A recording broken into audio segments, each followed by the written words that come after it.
आज हम बात करेंगे फ्रांस के उस फैसले पर जो इंडियन मिसाइलें खरीदने के बारे में है। फ्रांस अभी इंडियन पिनाका मिसाइल सिस्टम का टेस्ट कर रहा है और उम्मीद है कि वे इसे खरीद सकते हैं।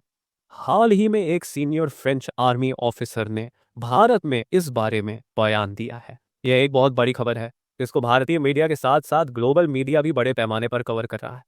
अगर फ्रांस पिनाका मिसाइल सिस्टम को खरीदता है तो इससे हमें कई फायदे मिलेंगे। सबसे पहले फॉरेन करेंसी भारत आएगी और इंडियन डिफेंस इक्विपमेंट्स को एक बड़ा फायदा मिलेगा।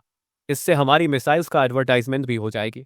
इससे दुनिया के और देशों को भी भरोसा होगा कि इंडियन मिसाइल्स अच्छे और भरोसेमंद हैं। यहाँ यह बात भी ध्यान देने वाली है कि यह पहला मौका नहीं है जब फ्रांस इंडियन डिफेंस इक्विपमेंट खरीदने का सोच रहा है।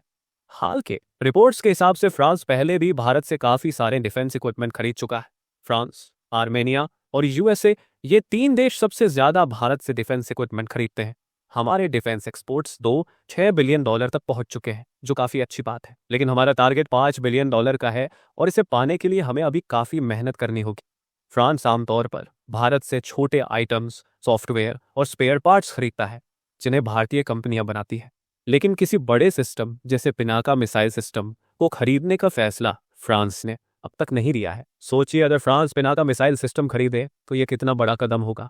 पिनाका एक मल्टी बैरल रॉकेट सिस्टम है जिसे डीआरडीओ ने डिजाइन किया है। आज भारत में कई कंपनियां इसे बना रही हैं, जिनमें टाटा एडवांस्ड सिस्टम्स भी शामिल है। मुझे उम्मीद है, और शायद मैं थोड़ा ज्यादा उम्मीद कर रहा हूं, कि यह डील आगे चलकर पूरी हो सकती है।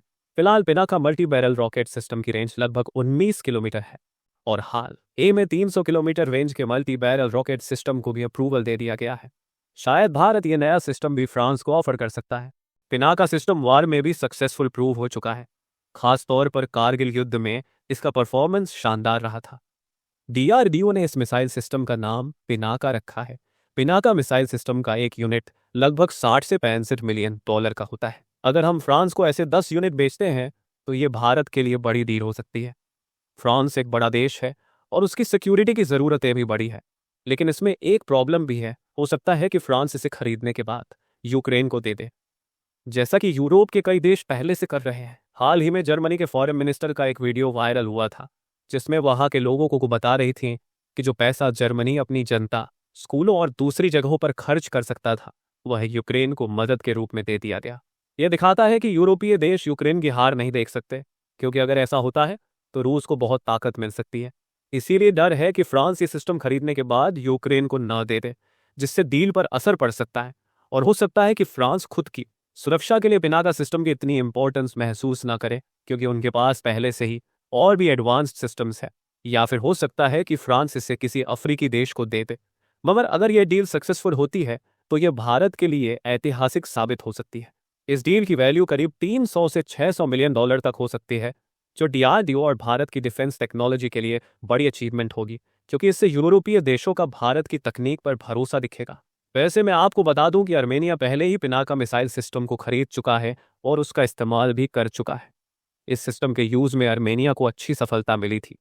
हालांकि अजरबैजान के साथ हुए लड़ाई में उन्हें हार का सामना करना पड़ा।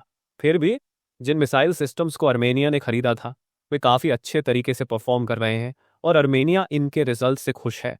शायद यही वजह है कि अब फ्रांस भी इस मिसाइल सिस्टम को खरीदने की ओर बढ़ रहा है।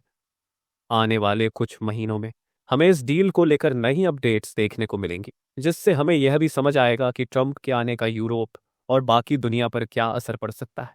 जैसा कि आपको पता होगा, फ्रांस के राष्ट्रपति पहले भी कह चुके हैं कि यूरोप को अब अपनी सुरक्षा के लिए खुद पर ज्यादा भरोसा करना होगा, क्योंकि यूएस हमेशा उन्हें बचाने के लिए आगे नहीं आए।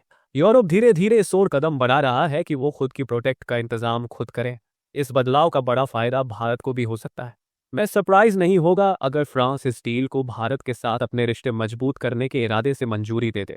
तो दोस्तों, आने वाले टाइम में ये बहुत ही दिलचस्प होगा। जैसे ही इस डील के बारे में कुछ और अपडेट आएगी, मैं आपके लिए एक नई वीडियो लेकर आऊंगा। और आखिर में आप सभी के लिए मेरा एक सवाल है, उस ट्रेसिना मिलिट्री एक्सरसाइज का नाम क्या है जो भारत अपने ईस्टर्न सेक्टर में कर रहा है, जिसमें हमारी एयरफोर्स, नेवी और आर्मी तीनों भाग ले रहे हैं? आपके ऑप्शंस हैं अग्निपथ, इंडियाज फायर, पूर्वी प्रहार, ड्रैगन फायर। सही उत्तर कमेंट सेक्शन में बताइए। जो लोग सही जवाब देंगे उनकी कमेंट को मैं हार्ट दूंगा, ताकि बाकी लोग भी सही जवाब जान सके।